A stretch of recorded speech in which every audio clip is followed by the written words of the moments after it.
할렐루야. 오늘 주 앞에 나오신 모든 분들을 환영하고 축복합니다. 우리 오늘 예배 가운데 또한 우리의 마음 가운데 또 심령 가운데 성령께서 함께 하심을 믿으시는 우리 모두가 되기를 간절히 소원합니다. 우리 가운데 성령님께서 계시다라는 것은 믿어지니까 믿는 것이 아니라 그것은 예수님께서 하신 약속이기 때문에 우리는 그것을 누리면 되는 것입니다. 그 이야기는 무엇이냐? 내가 느끼든지 느끼지 못하든지 내 스스로 나를 살펴보았을 때 내가 자격이 있든지 자격이 없든지 성령께서는 예수께서 약속하신 말씀대로 우리 가운데 함께하고 계시다라는 것을 우리는 그저 믿으면 된다라는 것입니다. 자격이 있기 때문에 구원을 얻는 것이 아니라는 것 우리가 아는 것과 같이 예수님의 약속이 우리 가운데 이루어져서 함께 임하고 계시는 분이 성령님이시고 그 성령께서 우리 오늘 예배 가운데 우리에게 은혜 주시고 또한 뜨거운 마음으로써 우리를 변화시켜 주실 줄 믿습니다. 6월 첫 번째 주일인 바로 오늘은 예수님께서 약속하신 성령께서 강림하신 날을 기념하는 주일입니다. 예수님께서 부활하신 이 부활절로부터 50일이 지난 날이기도 하여서 오순절이고요. 또 오순절 다락방에서 마가의 다락방에서 성령이 임하게 되었던 성령 강림을 기념하는 날이기도 합니다. 성경 속에서 성령의 역사하심이 굉장히 극명하고도 뜨겁게 기록되어 있는 책을 꼽으라면 다들 우리는 사도행전을 꼽을 것입니다. 그렇기 때문에 우리는 사도행전을 성령행전이다라고 부르기도 하고요. 초대교회가 태동하고 또한 발전을 이루게 되는 과정과 내용들이 담긴 책으로 사도행전을 우리는 바라보기도 합니다. 사도행전에 기록된 것과 같이 교회가 시작되고 즉 태동하고 성령운동이 활발하게 일어나면서 많은 기적이 일어났고 이적이 일어났습니다. 그리고 이 모든 것은 결국 예수님께서 우리와 교회에 허락하여 주신 성령님의 인도하심과 또 성령님의 능력으로서 나타나게 된 것임을 우리는 말씀을 통하여 알게 되는 것입니다. 보통 성령 강림절에는 우리가 사도행전 2장 말씀에 기록되어 있는 것과 같이 마가의 다락방에서 120명의 신도들이 함께 기도하다가 받은 성령에 대한 이야기들을 나누곤 합니다. 오늘은 특별하게 우리 가운데 성령께서 임하신 것은 분명한 예수의 약속으로서 이루어진 것이고 그날을 기념하는 날로서 오늘을 성령 강림 주일로 우리가 섬기기 때문에 이미 우리가 받은 성령은 이미 우리 가운데 있다는 것을 우리는 알고 또한 믿고 있습니다.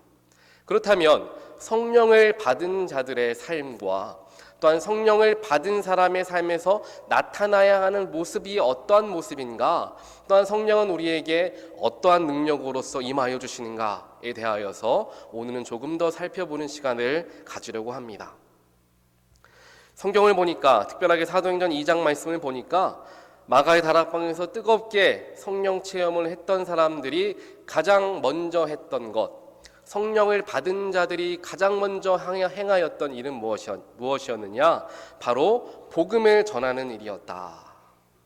성령을 받게 되면, 성령이 뜨겁게 임하게 되면 예수의 복음을 나만 가지고 살아갈 수 없어서 내 마음이 불과 같이 뜨거워져서 그것을 주체할 수 없어서 복음을 들고 나아가게 된다라는 것을 말씀을 통해 보게 되는 것입니다. 또한 성령이 충만하게 되니까 사람들이 앞뒤를 분간하지 않고 앞뒤를 가리지 않고 정말 어찌 보면은 그 당시에 예수의 복음을 전한다라는 것 목숨을 걸고 해야 하는 일이었음에도 불구하고 성령이 충만해지니까 담대하게 밖으로 나아가 복음을 선포하는 일이 이루어졌다라는 것입니다. 그렇기 때문에 성령이 불같이 임하게 됐을 때 우리 가운데 염려와 두려움이 사라지게 되고 담대함이 주어지게 되는 것입니다. 인간의 이성으로서 또한 지혜로서 생각했을 때에는 지금은 우리가 몸을 사릴 때이다. 조금은 조용히 있다가 우리가 조금 괜찮아졌을 때 복음을 전해야 한다 라고 이치적으로 생각하며 행하는 것이 아니라 성령이 임하게 되니까 말씀을 붙들고 복음을 붙들고 정말 주 앞으로 나아가며 세상 가운데로 나아가는 일들이 이루어졌다라는 것을 사도행전 2장 말씀을 통하여서 우리는 볼 수가 있게 되는 것입니다.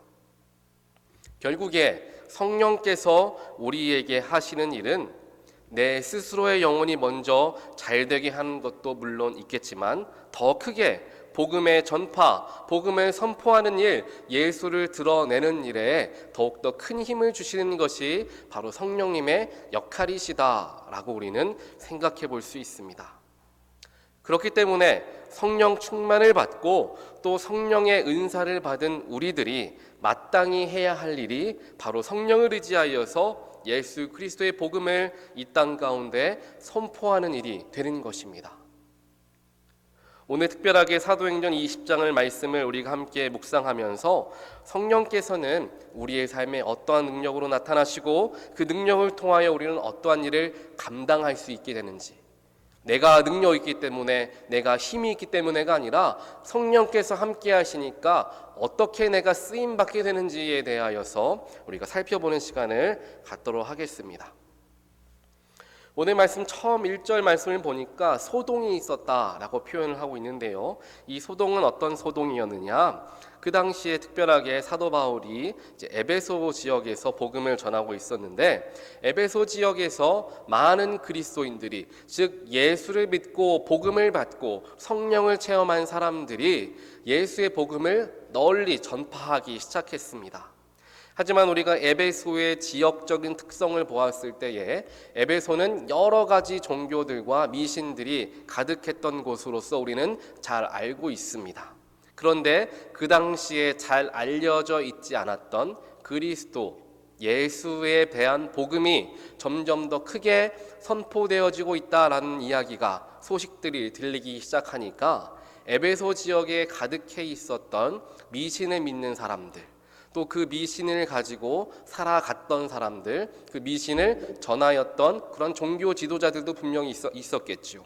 그런 사람들이 더 이상 그리스도교가, 즉 예수의 복음이 이대로 선포되어지도록 놔두면 안 되겠다라는 생각들이 점점 많아지면서 소동이 일어나게 되었던 것입니다.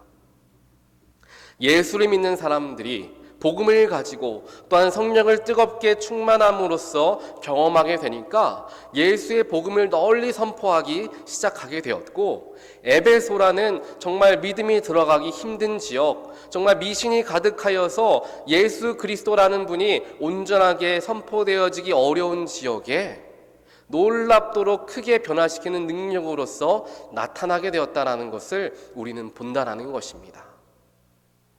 예수의 복음이, 성령의 능력이 바로 여기에서 발견되어집니다.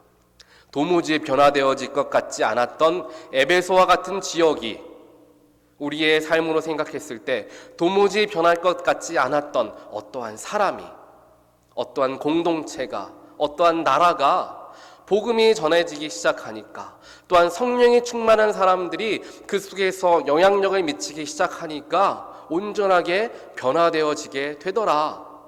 그것을 우리는 반드시 바라보고 믿을 수 있어야 한다는 것입니다. 그렇기 때문에 소망 없는 곳은 없고, 또한 그 속에서 희망이 없는 곳은 없다라는 사실을 우리는 늘 기억해야 합니다. 가장 중요한 것은 그 소망 없어 보이는 곳에, 희망 없어 보이는 곳에 내가 성령을 가지고 나아가는 사람으로서 그 속에 들어가게 되었을 때 그 공동체가 변화되어지고 그 주위의 사람들이 자연스럽게 변화되어지는 놀라운 일들이 성령을 통하여 일어나게 된다는 것입니다. 여기 계신 모든 분들이 바로 그러한 귀한 사명을 감당하는 분들 되시기를 주님의 이름으로 간절히 축원드립니다. 또한 우리 온타리오 교회가 그러한 소명을 감당하는 교회가 되기를 간절히 소망합니다. 우리 주위에 많은 주님으로부터 멀어지고 예수로부터 멀어진 희망을 잃고 살아가는 많은 사람들에게, 또한 교회에 실망하게 되고 교회를 떠나가고 있는 많은 사람들에게 우리가 본이 되어질 수 있는 성령의 충만함을 가지고 예수를 믿는 것이 이렇게 기쁜 일입니다 라고 당당하게 선포할 수 있는 우리 온타리오 교회가 되기를 다시 한번 주님의 이름으로 간절히 축원드립니다. 오늘 말씀을 통하여서 나타나게 되는 첫 번째의 성령의 능력을 우리가 함께 살펴보길 원합니다. 2절 말씀을 보니까 또 1절에서 나타나긴 하지만요, 바울이 이제 에베소를 떠나고 마케도니아로 가게 되는 일이 이제 기록이 되고 있습니다. 마케도니아까지 이제 이동을 하게 되는데요, 사도 바울의 여정과 그의 선교의 모습들을 살펴보게 되면 사도 바울은 철저하게 성령의 인도하심에 귀를 기울였던 인물이었다라는 것을 우리는 잘 알 수가 있습니다. 어떤 지역에서는 1년 넘게 머물기도 하고요, 어떤 곳에서는 며칠만 머무르기도 하면서 굉장히 성령이 인도하시는 대로 따라가고자 노력했던 인물이 바로 사도 바울이었음을 우리는 알게 됩니다. 즉, 성령께서 함께 하시는 삶을 살아가니까 그 사람에게서 어떠한 모습이 나타나느냐, 기다릴 때와 나아갈 때를 분별할 줄 알게 되더라라는 것입니다. 이 분별력은 사람의 지혜에서부터 나타나는 것이 아니라 성령의 인도하심으로부터 나타나는 지혜이다라는 것을 우리는 알 수가 있습니다. 우리가 그렇지 않습니까? 삶의 특별한 선택을 해야 하고 내가 이것을 언제 해야 하고 언제 떠나야 하는가, 내가 아무리 고민하고 내가 아무리 지혜로서 머리를 굴려보아도 사람의 한계가 있을 수밖에 없습니다. 그렇기 때문에 하나님을 믿고 의지하는 사람들은 하나님께 그 때를 묻고 내가 어디로 나아가야 하는가, 언제 나아가야 하는가에 대하여서 우리는 묻고 나아갑니다. 성령께서 함께 하실 때, 성령께서 충만하게 우리의 삶 가운데 함께 하실 때 우리에게 주어지는 하나의 능력이 무엇이냐? 때를 분별할 수 있게 된다라는 것이죠. 바울은 에베소 극장에서 일어났던 이 소동을 보면서 이제 에베소를 떠나야 할 때라는 것을 성령의 인도하심을 통하여서 알게 되었습니다. 그래서 에베소에 있었던 많은 제자들을 불러 모아서 작별 인사를 하게 됩니다.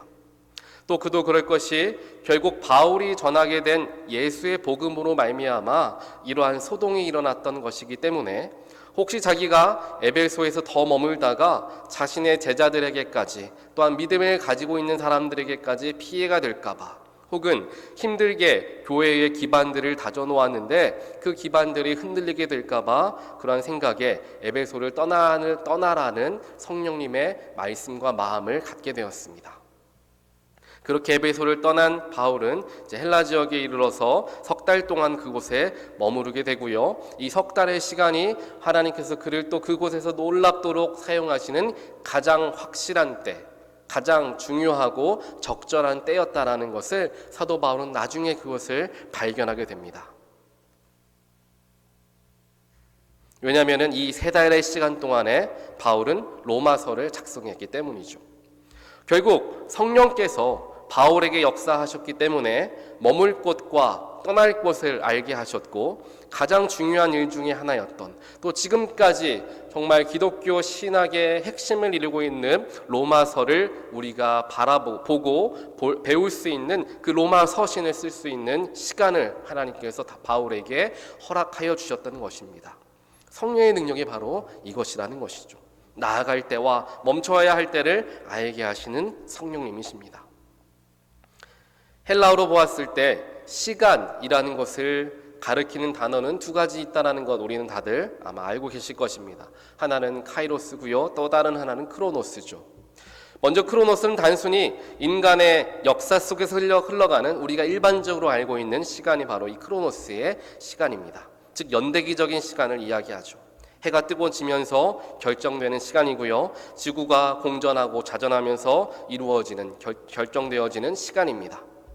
매일 한 번씩 어김없이 낮과 밤이 이어지고 매년 봄, 여름, 가을, 겨울이 찾아오는 그 시간을 의미합니다. 또한 더 나아가서 동식물들이 이제 생기게 되고 늙고 병들어 죽어가는 그런 여러 가지 그런 시간, 인간의 한계가 들어가 있는 시간을 이제 의미하는 것이 바로 크로노스의 시간입니다. 또 다른 하나의 단어는 카이로스죠. 카이로스라는 것은 특별하게 기회 혹은 순간이라는 뜻을 담고 있기도 합니다. 우리가 잠깐 그림을 보시면요, 이 카이로스라는 것을 이제 표현하고 있는, 카이로스 신을 표현하고 있는 모습이 그려져 있습니다. 그림을 보면 재미있는 모습을 발견할 수가 있습니다. 평범한 모습이 아니죠. 앞머리는 보시는 것처럼 길게 기르고 있고요. 뒷머리는 머리가 하나도 없는 대머리입니다. 그리고 어깨와 발목에는 날개가 달려있는 모습을 보게 되죠. 이 모습에 의미가 담겨져 있는데요. 그 이유는 앞머리가 무성하기 때문에 사람들이 앞으로 다가왔을 때에 잘 잡을 수 있게끔 되어 있습니다. 하지만 뒷머리가 대머리인 이유는 이 카이로스의 때가 지나가게 되면 다시 붙잡을 수 없다라는 거죠. 내가 마주했을 때에는 그 순간에 내가 잡을 수 있지만 그 순간을 놓치게 되면 도저히 잡을 수 없게 되는 것이 바로 이 카이로스의 모습 속에 담겨져 있는 의미가 됩니다. 그리고 어깨와 발 뒤꿈치에 날개가 달려있는 것은 최대한 빨리 사라지기 위한 것을 의미하고 있죠. 그렇기 때문에 그의 이름이 카이로스, 바로 기회라는 것입니다. 그리고 이 기회라는 것은 우리가 다들 잘 아시는 것처럼 한 번 지나가면 다시 돌아올 수도 없고 다시 잡을 수도 없다라는 것 우리는 잘 알고 있습니다. 또한 이 카이로스는 기독교적으로 보았을 때에 하나님과의 관계 속에 나타난 의미 있는 시간, 특정한 시간들을 말합니다. 시간은 비록 흘러가고 계속되지만 시간에 특별한 의미가 있을 때에 그 의미 있는 때, 그 의미 있는 순간, 하나님과 인간이 닿게 되는 그 순간이 바로 카이로스의 순간으로서 이제 이해가 된다는 것이죠. 특별하게 하나님의 활동들이 나타나게 되어지고 사람들에게 또 그분의 계획이 실현되는 시간을 이제 가리킵니다. 그래서 이 카이로스의 때를 하나님의 계시의 때라고 말할 수도 있고요. 즉 영어로는 레벨레이션이라고 할 수가 있겠죠. 계시라는 뜻을 담고 있는 이 영어 표현인 레벨레이션에서 나타나고 있는 것처럼 하나님께서 reveal, 즉 나타나게 되는 것이죠. 인간에게 나타나게 되는 때가 바로 계시이다라고 표현하고요. 그때가 바로 카이로스의 때라고 우리는 이해할 수가 있습니다. 하나님께서 특정한 사람들에게 혹은 인류 전체에게 드러나시게 되었던 때, 즉 하나님의 무엇인가 능력이 나타나게 되는 때를 우리는 경험하고 만나게 됩니다. 우리의 삶의 여정을 되돌아보았을 때 분명히 하나님과 순간적으로 연결되었던 때를 우리는 기억할 수가 있을 것입니다. 그때가 바로 하나님께서 우리에게 나타나 주신 계시의 때라는 거죠. 또 앞으로의 우리의 삶 속에서도 그러한 일들이 분명히 일어날 것입니다. 그때에 하나님의 때인 그것을 분별하게 하시는 것이 바로 성령의 역할이십니다. 아무리 하나님께서 우리에게 찾아오시고 말씀하셔도 우리에게는 자유의지가 있기 때문에 우리가 눈을 가리고 귀를 막게 되면 그것이 하나님의 때인지 또한 하나님께서 말씀하시는 것인지를 분별하지 못할 때가 있습니다. 물론 하나님께서는 전능하시기 때문에 그것마저도 초월하시면서 나타나실 때가 있기도 하지만 성령께서 함께하여 주시고 성령께서 주시는 능력으로 말미암아 이루어지는 것이 이것이 하나님이 나에게 원하시는 것이구나, 이것이 하나님께서 나에게 원하시는 때이구나라는 것을 분별할 수 있는 분별력을 주시는 게 바로 성령의 하나의 역할이다라는 것입니다. 사랑하는 온타리오 교회 모든 성도 여러분, 하나님의 임재하심과 하나님의 나타나심, 하나님께서 우리의 삶 가운데 드러나심을 분별하게 되는 우리 모두가 되기를 간절히 소원합니다. 그 분별을 위하여서 우리가 더욱 집중해야 하는 것이 성령이 충만하시기를 기도하고 바라는 것입니다. 그렇게 살아갔을 때에 나의 삶의 모든 부분 속에서 우리는 의미를 찾게 됩니다. 이렇게 나에게 어떠한 사건이 일어나는 것마저도 그 속에서 하나님의 뜻을 발견할 수 있게 됩니다.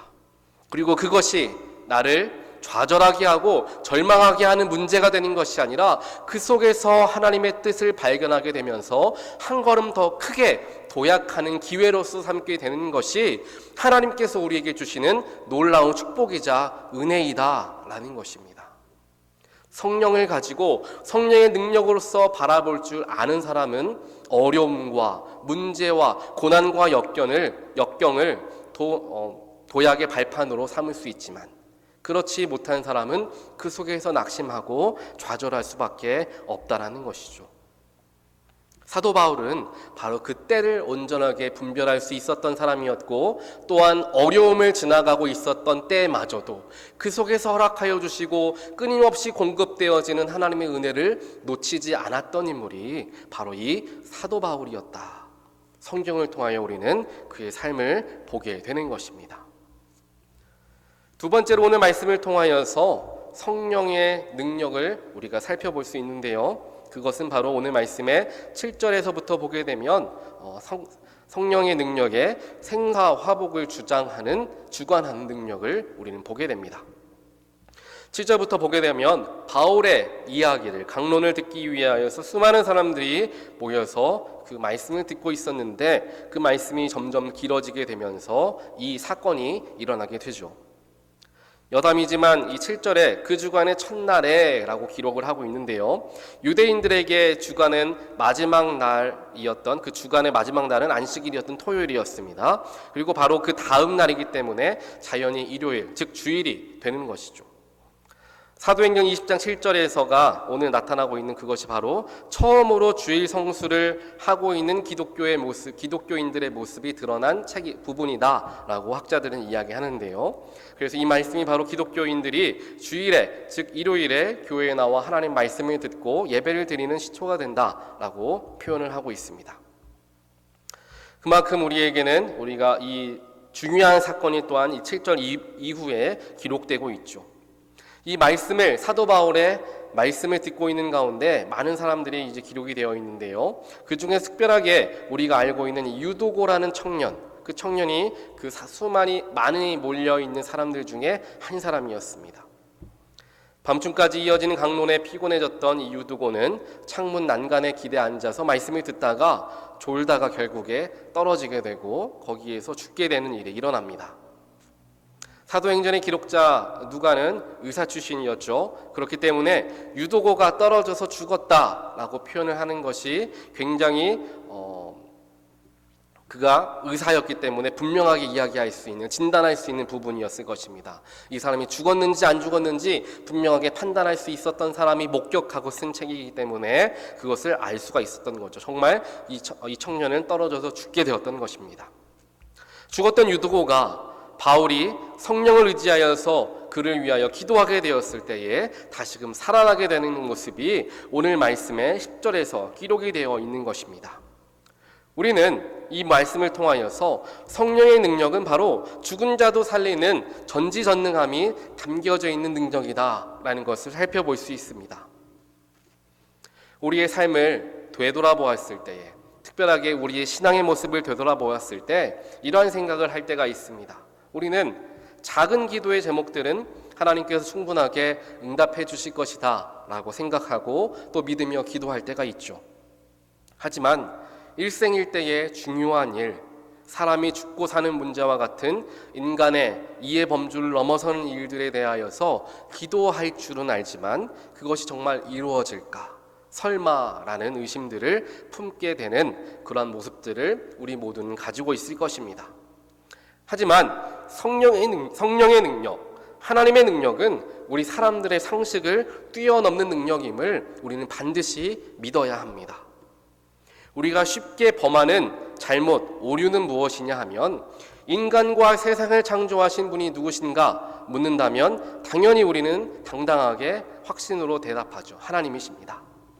무에서 유를 창조하신 하나님께서 진흙반죽에 생기를 불어넣으셔서 생명을 허락하신 하나님께서 죽을 병을 고치지 못하겠는가? 도무지 인간이 할 수 없는 일을 하나님이 가능케 하신다라는 것을 우리는 왜 믿지 못하는가? 우리 스스로가 생각해 보아야 할 필요가 있습니다. 나의 아픔, 나의 문제, 도무지 해결되어질 것 같지 않았던 그 문제들이 하나님께서 함께 하시고 성령께서 함께 하시면 분명하게 해결되어진다는 것을 우리는 반드시 믿고 의지해야 합니다. 이런 믿음을 가지고 선포하며 성령의 능력에 힘입어서 기도하는 그 기도의 선포는 세상 그 무엇과도 비교할 수 없을 정도로 놀라운 힘이 담겨져 있는 기도가 됩니다. 사람이 할 수 없는 것, 사람이 도무지 치유할 수 없고 치료할 수 없는 그 지경까지 가더라도 성령의 능력으로 힘입어서 우리가 기도하며 선포하였을 때에 하나님께서 함께 하셔서 그 모든 문제가 해결되어질 것이다라는 믿음을 우리는 반드시 가져야 한다라는 것이죠. 그것이 바로 하나님 안에 있는, 성령 안에 있는 능력이 되는 것입니다. 마지막으로 우리가 살펴볼 성령의 능력은 우리를 위로하시는 능력입니다. 죽은 자를 살리신 성령의 모습을 보면서 우리는 질문 하나를 던져볼 수 있습니다. 그렇게 능력이 있다면, 성령 안에 능력이 있다면 왜 지금은 이러한 놀라운 기적이 일어나지 않는가 우리는 생각해 볼 수 있죠. 이 속에서 우리는 반드시 기억해야 할 것이 있습니다. 하나님의 능력, 성령님의 능력이 일어나는 이유는 한 사람이 잘 되게 하기 위해서, 혹은 무엇인가 그 사람이 기도했던 것이 응답되어지기 위해서라기보다는 그 일로 말미암아 하나님의 위대하심이 온 천하에 드러나게 하기 위함이 가장 큰 목적이 되고 이유가 된다는 사실을 우리는 기억해야 합니다. 나의 삶이 잘 되는 것, 나의 삶이 정말 기도하는 대로 응답되어지는 것, 우리 교회가 영적으로 또 양적으로 부흥하게 되는 것, 우리 공동체가 하나님 안에서 굳게 서게 되는 것이 우리만을 위한 것, 혹은 나만을 위한 것이 된다면 그 속에 일어나는 일들이 한계가 있을 수밖에 없다라는 것입니다. 하지만 우리가 바라보는 목적과 우리 교회의 영적인 또한 양적인 부흥이 일어나는 그 목적, 나의 삶이 잘 되게 되는 그 모든 목적이 하나님의 영광을 돌리기 위함이다라는 것이 분명하게 우리 가운데 자리하고 있다면 그 일이, 그 기도가 분명하게 응답되어진다라는 것입니다. 그렇기 때문에 성령의 능력이 가장 잘 나타나는 곳은 선교지이다라는 것 우리는 잘 알고 있습니다. 예수의 복음을 전하는 자리, 죽은 자, 영이 죽은 자들에게 생명의 말씀을 전하는 그 자리에서 놀라운 기적과 이적이 일어난다는 사실을 우리는 잘 알고 있을 것입니다. 아마 여러 선교지에 나아가서 하나님의 일들을 감당함이 있어서 정말 우리가 생각하지도 못했던 놀라운 일들이 일어나는 것을 경험해 보신 분들이 많이 계실 것입니다. 바로 그 자리에서 성령의 능력이 더욱 극명하게 드러나는 이유는 하나님께서 가장 마음 쓰고 계시고 가장 마음에 중요하게 생각하시는 것이 영이 죽어가는 이들에게 복음이 들어가게 되어서 예수를 믿게 되어 구원을 얻게 되는 것이 가장 큰 하나님의 관심사이시기 때문에 그 자리에서 더욱 놀라운 일들이 일어나게 된다는 것입니다. 그렇다면 우리의 삶에서, 우리의 교회에서 성령의 능력이 충만하게 일어나게 하기 위해서 우리가 해야 할 것은 분명하게 그 답이 나오게 됩니다. 바로 하나님의 예수의 복음을 전하기 위한, 죽어가는 영혼을 살리기 위한 그런 마음과 목적을 가지고 기도하고 우리가 예배를 드리고 사역을 감당하고 행사를 하게 되었을 때 그 속에서 분명히 성령께서 함께 하시는 열매들이 맺혀지게 되고 성령께서 역사하시는 것을 우리가 목격하게 된다라는 것입니다. 우리 가운데 그러한 분명한 목적이 있다면, 그러한 분명한 이유와 바라보는 목표가 있다라고 한다면 성령은 반드시 우리의 삶에, 우리의 교회 공동체에 충만하게 임하게 되는 것이고 또한 그 놀라운 능력들이 나타나게 된다는 것입니다. 그래서 성령의 능력을 체험하기 위해서 우리가 해야 할 기도는 그 분명한 목적을 놓고 기도하는 것입니다. 그랬기 때문에 오늘 마지막에 나와 있는 말씀의 12절을 보게 되면 그렇게 기록되고 있죠. 살아난 청년이 집으로 돌아가게 됐고요. 그래서 그들은 적지 않게 위로를 받았더라 라고 기록이 되어 있습니다. 그 일을 통하여 많은 사람들이 위로를 받게 되었다. 또한 그걸 통하여서 하나님이 살아계심과 예수님께서 우리 가운데 함께 하심을 통하여서 죽은 자까지도 살아나는 것을 믿고 바라보게 되었다라는 것을 의미한다라는 것입니다. 그 당시에 예수 그리스도의 복음을 믿는다라는 것 결코 쉬운 일이 아니었습니다. 목숨 10개여도 부족한 것이 이 당시 그리스도인들이었습니다. 언제 자신이 믿는 예수 때문에 죽임을 당할지 모르는 이 기독교인들에게 죽었던 유두고가 살아나게 되었다라는 것은 굉장히 큰 위로가 되는 일이었습니다. 육신의 죽음이 끝이 아니구나. 부활의 소망이 우리에게 있구나. 그 모습을 통하여서 많은 그리스도인들이 위로를 받게 되었다라는 것입니다. 이 기적과 이적을 통하여서 그 모였던 많은 사람들에게 소중한 믿음의 경험이 되어졌다라는 것입니다. 오늘 사도행전 20장 말씀을 통하여서 우리는 성령의 능력 중에 특별하게 세 가지의 능력을 함께 보게 되었습니다. 때를 분별하게 하시는 능력, 또한 생사화복까지도 주관하시는 능력, 또한 우리 그리스도인들을, 믿는 사람들을 위로하시는 능력. 물론 성령 안에는 이외에도 수많은 능력들이 담겨져 있습니다. 오늘 말씀에서 우리가 발견했던 것과 같이 성령의 능력을 체험할 수 있는 가장 중요한 조건을 우리는 기억하기를 원합니다. 분명한 목적이 있을 때입니다. 인간의 목적이 아니라 하나님의 목적이 담겨져 있는 것을 우리가 발견하고 그 목적을 위하여 함께 힘을 쓰며 기도하며 나아갈 때 성령의 능력이 임하게 되는 것이고 성령의 기적이 일어나게 되는 것입니다. 하나님이 원하시는 그 목적과 우리의 기도의 제목이 일치되게 되고 우리 교회가 나아가는 방향성이 일치되어지게 되며 우리의 삶의 모습이 일치되어지게 되었을 때 놀라운 성령의 능력이 그 속에 반드시 임하게 됨을 믿게 되는 모든 분들 되시기를 주님의 이름으로 간절히 축원드립니다. 지성으로에서 영성으로의 책이라는 책을 쓰신 이어령 교수가 예전에 쓴 다른 책이 하나 있습니다. 아들이여 이사나를 이라는 책이 있는데요. 이 책에 좀 재미있는 얘기가 있어서 하나 소개해드리려고 합니다. 옛날에 어느 시골에 수염을 길게 기르고 다니시던 할아버지 한 분이 계셨다고 합니다. 그런데 그 동네에 사는 꼬마 아이 하나가 이 할아버지를 볼 때마다 항상 궁금해하던 것이 있었습니다. 그렇게 궁금했던 것을 여쭤보고 싶었는데 이걸 물어봐도 되나, 혹시 혼나기라도 하면 어떻게 하나 무서워하다가 용기를 내어서 어느 날은 한번 묻게 되었습니다. 이 할아버지께 물었습니다. 할아버지는 밤에 잠을 잘 때, 주무실 때 그 수염을 이불 속에 넣고 주무십니까? 아니면 빼놓고 주무십니까? 이 질문을 어린아이가 질문을 던진 거예요. 굉장히 좀 재미있는 질문이죠. 그렇게 이 어린아이가 그렇지만 이 어린아이는 굉장히 진지하게 물어봤을 거예요. 혼날 수도 있겠다라는 걸 무릅쓰고 질문을 던진 거니까 진지하게 질문을 던집니다. 이 할아버지가 그 질문을 받고 곰곰이 생각해 보는 거예요. 내가 수염을 꺼내고 잤나 아니면 이불 속에 넣고 잤나? 아무리 생각해도 생각이 나지 않더라는 것입니다. 그래서 이 할아버지는 이 꼬마 아이에게 이야기했습니다. 얘야, 미안하다. 나도 미처 생각하지 못해봤던 부분이니까 내가 오늘 밤에 한번 잘 때 확인해보고 내일 알려줄게 라고 대답을 했습니다.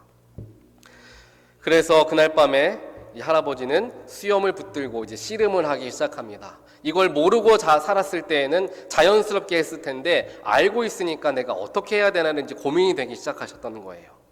그래서 수염을 이불 속에 넣고 자자니 좀 답답한 것 같기도 하고 수염을 꺼내서 이제 자자니 좀 쓸쓸한 것 같기도 하고 라는 마음이 들었다고 합니다. 그렇게 30년 동안 달고 다니던 수염이었지만 그 수염을 내가 꺼내놓고 잤는지 이불 속에 넣고 잤는지조차도 생각해 본 일이 없었다라는 것을 깨닫게 됐다라는 것이 이 책에 쓰여져 있던 한 일화였습니다. 이것을 우리가 재미있게 생각해 볼 수도 있긴 하겠지만요, 우리가 한번 진지하게 생각해 볼 수 있는 이야기이기도 합니다. 30년 동안 수염을 가지고 있었던 할아버지였지만 그 30년의 세월 동안에 내가 이것을 어떻게 다루었는지조차 생각하지 못했다라는 것이죠. 우리 그리스도인들이 꼭 한번 생각해 보아야 할 문제이기도 합니다. 30년 동안 혹은 수많은 세월 동안 예수를 믿고 하나님을 믿고 교회를 나오고 성령을 믿으며 신앙생활을 해왔지만 그것이 나에게 얼마나 중요한 것으로서 자리하고 있는가? 누군가가 예수를 만나보셨습니까? 예수는 당신에게 어떤 분이십니까? 성령이 여러분에게 충만하십니까? 라고 물어보셨을 때 너무도 당연하고 너무도 근본적인 질문이기 때문에 대답하기가 망설여지거나 혹은 다시 한번 생각해 보아야 하는 신앙의 모습을 우리 모두는 가질 수 있다는 것입니다. 이것은 결국 무엇을 의미하느냐? 교회를 다닌다라는 것, 하나님을 믿는다라는 것이 마치 매주일 반복되어지는 습관처럼 우리에게 다가오게 된다면 하나님, 예배, 성령의 능력, 이 모든 것은 나의 삶에 온전하게 드러나지 못하는 일로 바뀌어질 수밖에 없다라는 것입니다. 하지만 매번의 예배를 내가 집중하며 예배에 참여하고 그 매번의 예배에서 내가 감격함을 또한 하나님이 허락하여 주시는 은혜를 받기 위해서 마음을 다하여 예배에 참여할 때 성령께서 나와 지금 함께 하시는가, 내가 지금 결정하고 내가 판단하는 것이 정말 성령에 의지하여서 하나님이 원하시는 것을 판단하고 결정하며 살아가는가, 더 나아가서 내가 내 결정들을 하나님께 물어보며 살아가고 있기는 한가, 우리 스스로가 스스로에게 분명히 물어보아야 할 것입니다. 하지만 반드시 우리가 오늘 성령 강림 주일에 기억해야 할 것은 예수님께서 약속하신 그 성령께서 지금 우리 가운데 임하셨다. 그 약속은 절대로 변하지 않는 약속이다.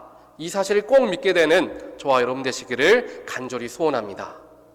우리 가운데 성령이 있다는 것은 무엇을 의미합니까? 내 옆에 계신 성도님에게도 성령은 함께 하신다라는 것입니다. 우리 교회 안에도 지금 이 시간에도 이 자리에도 성령은 우리와 함께 하신다라는 것입니다. 이것을 반드시 믿음으로써 서로 안에 있는 성령을 바라볼 줄 아는, 우리 교회에 뜨겁게 역사하길 원하시는 성령의 놀라우신 능력이 우리와 함께 한다는 것을 늘 믿으며 모든 것을 결정하고 모든 것을 판단할 때 하나님께 묻고 성령에 민감하게 반응하며 앞으로 나아갈 줄 아는 귀하게 사용되어지는 쓰임받는 우리 온타리오 교회가 되시기를 마지막으로 주님의 이름으로 간절히 축원드립니다. 이렇게 기도하겠습니다. 하나님 감사합니다. 오늘 말씀을 통하여서 성령께서 우리와 함께 하심을 다시 한번 생각하게 되었습니다. 성령의 능력이 우리의 삶 가운데 온전하게 나타나게 되기 위하여서는 우리가 더욱더 목적을 가지고 주 앞에 나아가야 함을 말씀을 통하여서 깨닫게 되었습니다. 하나님, 우리의 마음 가운데 성령의 뜨거움을 허락하여 주시고 예수 그리스도의 복음을 사모하는 마음으로 나아갈 때에 성령께서 허락하여 주시는 능력인 때를 알게 되는 능력, 생사화복을 주관하시는 놀라운 그 속에 담겨져 있는 놀라운 능력을 경험하는 그러한 우리의 삶이 되어질 수 있도록 하나님이여 함께하여 주시고 또한 근심하고 걱정하고 고민하는 우리의 마음을 위로하여 주시는 능력이 담겨져 있음을 우리의 삶에서 체험할 수 있는 우리 모두가 되게 하여 주시옵소서. 이 모든 말씀 예수 그리스도 이름으로 간절히 기도드립니다. 아멘.